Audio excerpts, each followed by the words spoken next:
ဒူဘိုင်းမြို့ဟာရေနံနဲ့အထူးကြွယ်ဝချမ်းသာနေတဲ့နိုင်ငံမျိုးမဟုတ်ပါဘူးဒီလိုဆိုလို့သင်တို့နေနဲ့ဟာမဟုတ်ပါဘူးဒူဘိုင်းဆိုတာရေနံသတင်းများစွာရှိတဲ့နိုင်ငံတစ်ခုပါလို့ညင်းနိုင်ပါတယ်ဟုတ်ပါတယ်ကျွန်တော်ပြောတာကလေဒူဘိုင်းမြို့ဟာရေနံနဲ့အထူးကြွယ်ဝချမ်းသာနေတဲ့နိုင်ငံမဟုတ်ဘူးလို့ဆိုတာဟာအခုနောက်ပိုင်းခေတ်စနစ်တွေမှာမဟုတ်ဘူးလို့ဆိုတာဖြစ်ပြီးတော့ဒူဘိုင်းမြို့ဟာရေနံကြွယ်ဝချမ်းသာမှုတွေနဲ့တည်ထားတာကတော့အသေးကြပါမင်္ဂလာပါ Story Channel ကနေကြိုဆိုပါတယ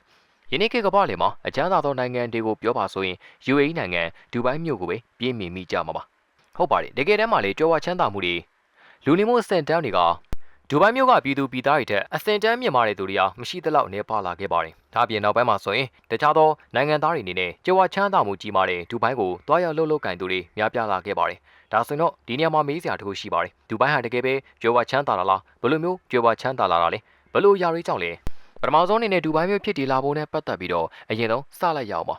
အထောက်အထားတွေအရဆိုရင်တော့ဒူဘိုင်းမြို့ဟာ UAE နိုင်ငံရဲ့မြို့တော်မဟုတ်ဘဲနဲ့ UAE နိုင်ငံမှာ Emirates လို့ခေါ်တဲ့မြို့ခုနှစ်ခုရှိထားပြီးတော့ဒူဘိုင်းဟာအဘူဒါဘီပြီးတဲ့နောက်မှာဒုတိယမြောက်မြို့ဖြစ်နေတင်ရှားပါတယ်1833ခုနှစ်မှာဒူဘိုင်းကိုစတင်တည်ထောင်ခဲ့ပြီးတော့1966ခုနှစ်မှာရေနံစတင်ရှာဖွေတွေ့ရှိခဲ့ကဇီးပွားရေးစတင်ကောင်းမွန်လာခဲ့ပါတယ်အဲဒီကနေ1981ခုနှစ်မှာတော့ UAE နိုင်ငံကိုတည်ထောင်လိုက်ပြီးတော့ဒူဘိုင်းဟာ UAE နိုင်ငံရဲ့တောက်တိုင်အချက်အခြာကျတဲ့မြို့တစ်ခုဖြစ်လာခဲ့ပါတယ်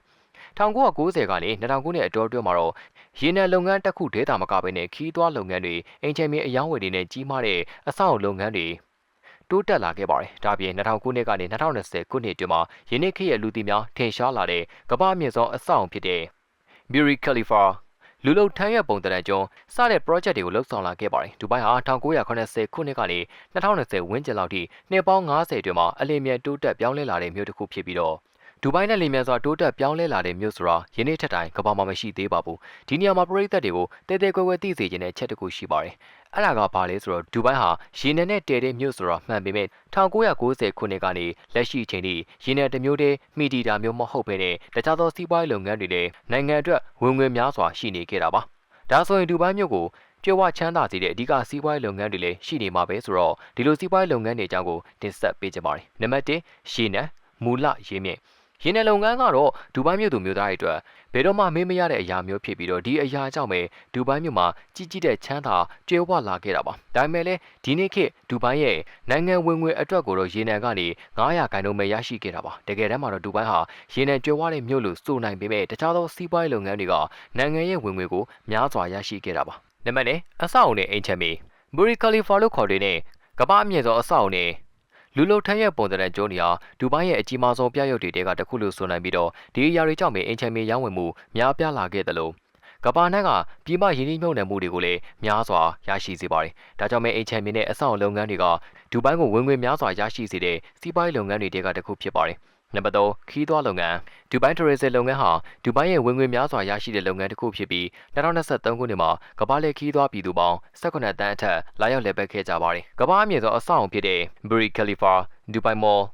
ဒူဘိုင်းမရီနာနဲ့တဲကန်နာရတွေရှိနေခြင်းဟာလေဒူဘိုင်းကိုခီးသွွားပြည်သူတွေမျက်စိကျစေတဲ့ချက်တွေလေးဆိုနိုင်ပါတယ်။ဒေကိုခန်းတွေဈေးဝယ်မှုတွေနဲ့စားသောက်ဆိုင်တွေကနေတဆင့်နိုင်ငံရဲ့ဝင်ငွေကိုပုံမတိုးပွားစေခဲ့ပါတယ်။နံပါတ်4စီးပွားရေးအခွန်ကင်းလွတ်မှုဒူဘိုင်းမှာတော့တချို့သောစီးပွားရေးလုပ်ငန်းတွေဟာအခွန်ကင်းလွတ်ခွင့်တွေရရှိထားပြီးတော့ဒီအခွင့်အရေးကြောင့်ပဲပြည်ပလုပ်ငန်းရှင်များစွာဟာဒူဘိုင်းမှာစီးပွားရေးရင်းနှီးမြှုပ်နှံမှုများစွာလာရောက်လှုပ်ဆောင်ကြပါတယ်။ဒါ့အပြင် Free Zone လို့ခေါ်တဲ့ဒူဘိုင်း Internet City ဒူဘိုင်းရဲ့ကြီးမားတဲ့ကုမ္ပဏီအစုအဖွဲ့တွေဖြစ်ကြပြီးတော့ဒီလုပ်ငန်းတွေနဲ့အခွန်ဆောင်စရာမလိုပဲနဲ့ပြည်ပရင်းနှီးမြှုပ်နှံမှုများစွာရရှိအောင်အခွန်ကင်းလွတ်ခွင့်တွေပေးထားတယ်လို့သိရပါတယ်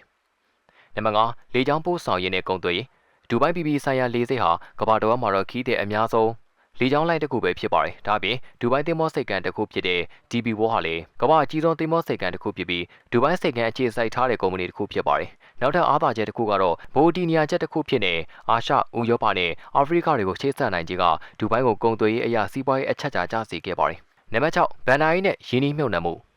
ဒူဘိုင်း International Financial Center DIFC ဟာမြောက်အာဖရိကနဲ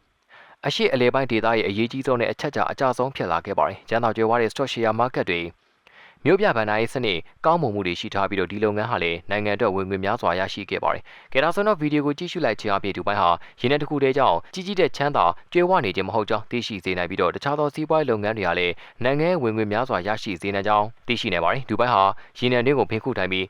ကြွယ်ဝချမ်းသာမှုတွေရှိနေတယ်ဆိုတဲ့ယူဆအမှားတွေလည်းရေနံကြောင့်ရရှိတဲ့ဝင်ငွေဟာ900%သာရရှိတယ်ဆိုတာသိရှိသွားစေနိုင်ပါတယ်ပရိသတ်တွေအနေနဲ့လည်းတကယ်ချင်းတွေကြောင့်မှဒူဘိုင်းနဲ့ပတ်သက်တဲ့အကြောင်းအရာတွေပြောမယ်ဆိုရင်ဒူဘိုင်းကဘာကြောင့်ကြီးတဲ့ချမ်းသာကြွယ်ဝနေတယ်ဆိုတာဆွေးနွေးမျှဝေပေးသွားနိုင်မှာဖြစ်ပါတယ်။ဒါနဲ့ပရိသတ်တွေအနေနဲ့လည်းကဘာတစ်ဝမ်းကကိုမရောက်ဖူးတဲ့နေရာတွေကဘိုးတုတရရှိစေမယ့်အကြောင်းအရာတွေကိုတင်ဆက်ပေးသွားအောင်မှာဖြစ်လို့ကျွန်တော်ရဲ့ story channel ကို like and subscribe လုပ်ခဲ့ပေးပါဦး။နောက်ထပ်လာမယ့်ဗီဒီယိုဖိုင်ဒီမှာလည်းစိတ်ဝင်စားဖို့ရဘိုးတုတရစရာတွေနဲ့တူပရိသတ်တွေရှိမှပြန်လည်ရောက်ရှိလာခဲ့ပါဦးမယ်။အခုတော့နှုတ်ဆက်ချိန်ရောက်ရှိပါပြီ။အားလုံးပဲတက်တာပါ။